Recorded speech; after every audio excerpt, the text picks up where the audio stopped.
নমস্কার। আজকে বিশেষ কিছু আলোচনা করব। আপনাদের খুব এসেনশিয়াল এই আলোচনাটা শুনবেন ভালো করে, তাহলে বুঝতে পারবেন আপনাদের।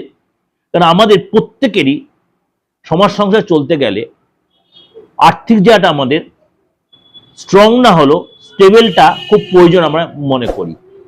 কিন্তু কোনো সময় আমরা একটু চাপে পড়ে যাই। মনে করুন আপনারা কেউ ঋণ নিয়েছেন বা লোন নিয়েছেন বা লোন নিতে চাইছেন, লোন নেওয়াটাকে আপনার জন্য প্রয়োজন বা ঠিক হবে, এই সময়টা শনির সিচুয়েশন বা আদার্স গৌরাশির সিচুয়েশন ওয়েস্ট করে। কারণ এই যে গৌরাশি চেঞ্জ হয়েছে, এই যে 12 তারিখে আপনার 14 তারিখে 15 তারিখে 18 তারিখে 17 তারিখে একাধিক গ্রহ তার সিচুয়েশন চেঞ্জ করছে।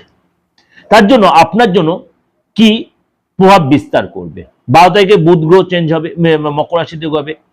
14 তারিখে আপনার সূর্য যাবে মকর রাশিতে, সেখানে নিচ মানে কিছুটা প্রভাবটা তার, কেন সূর্য তার পুত্রের রাশিতে যাবে। 15 তারিখে মঙ্গল তার উচ্চ রাশিতে যাবে এবং 17 তারিখে শুক্র যাবে মকর রাশি। সুতরাং এই যে একাধিক গ্রহের মেজর চেঞ্জ আপনার জন্য কি প্রভাব বিস্তার করবে আপ টু ফেব্রুয়ারির 15 তারিখ পর্যন্ত আপনার জন্য কি প্রভাব বিস্তার করবে। কেননা আপনার মানে শত্রু কি আপনার মাথা চাড়াতে উঠবে, না শত্রু দমন হবে, না আপনি কি লটারি টিকিট আপনি পাবেন, তার জন্য লটারি প্রোগ্রামটা আপনাকে দেখতে হবে। আপনি এক্সট্রা করে ধান্দা হবে, মানে একাধিক শত্রু থেকে অর্থ লাভ কি হবে আপনার, তাহলে সেই জায়গাটা আপনার জানতে হবে। আপনি যে লোনটা আপনি অনেকদিন ট্রাই করছেন, লোনটা কি পাবেন বা লোনটা কি শোধ করতে পারবেন, হঠাৎ কোনো ফাটকা ইনকাম কি হবে, বা দীর্ঘদিন মার্কেটে যে অর্থটা পড়ে আছে সেটা কি আপনার আসবে, বা নতুন চাকরি খুঁজছেন সেটা কি আপনি পাবেন। তার জন্য এই প্রোগ্রামটা আপনাকে দেখতে হবে। তার জন্য বললাম প্রোগ্রামটা খুব এসেনশিয়াল আপনাদের জন্য।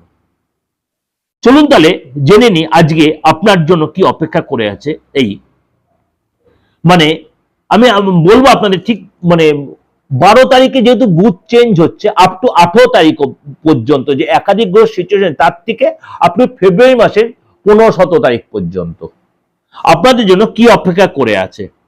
অর্থাৎ আপনারা মানে প্রতি মুহূর্তে দেখছেন হ্যাকেল হয়ে যাচ্ছেন।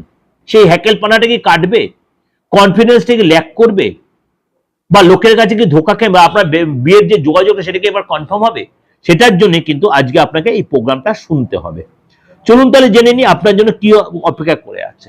মকর রাশির লোকেরা অবশ্যই সচেতন থাকবেন। বিশেষ করে আপনি যদি কোথাও আপনার এই সময় মানে অর্থ নেওয়ার প্ল্যান করছেন, মোটা অঙ্কের যদি আপনার সুদ দিতে হয়, সেগুলো বি কেয়ারফুল এখানে। এবং শত্রুরা আপনাকে কিন্তু দেখার মিষ্টভাষী লোকের এতে সতর্ক থাকবেন। এবং আপনি যদি এই সময় কম্পিটিটিভ এক্সাম বা এই ধরনের পড়াশোনা করছেন, সেখানে কিন্তু আপনি সাকসেস পাবেন। অর্থাৎ আপনি অনেক বেশি সিরিয়াস হতে হবে, নেগলিজেন্সি কাটাতে সিরিয়াস হতে হবে। এটা আপনাদের আমি ওভারঅল একটা প্রেজেন্টেশন দিলাম, অবশ্যই আপনাদের ভালো লাগবে, অবশ্যই ভালো লাগবে। কেন এই যে প্রেজেন্টেশনটা, এই যে একাধিক গ্রহ মেজর ট্রানজিট মকর রাশিতে হচ্ছে, শুধু আপনার রাশির ক্ষেত্রে কি এফেক্ট হচ্ছে সেটা আপনি অবশ্যই আমার প্রোগ্রামটা দিলে জানতে পারবেন। অবশ্যই ভালো হলে লাইক করবেন, শেয়ার করবেন এবং চ্যানেলটা সাবস্ক্রাইব করে নোটিফিকেশন বেলটা অন করে রাখবেন। আর যদি আমার সাথে যোগাযোগ করতে হয়, যে কোনো ধর্মের যে কোনো বয়সে যে কোনো জায়গা থেকে, দেশে বিদেশে যে কোনো, অবশ্যই যেরকম আপনারা যোগাযোগ করছেন সেরকমই যোগাযোগ করবেন এবং সেরকমই ফিজ দিয়ে আপনি আমার থেকে আপনার মূল্যবান ভবিষ্যতে জানতে, আপনার ডেট অফ বার্থ থাকুক আর নাই থাকুক। নমস্কার, ভালো থাকবেন।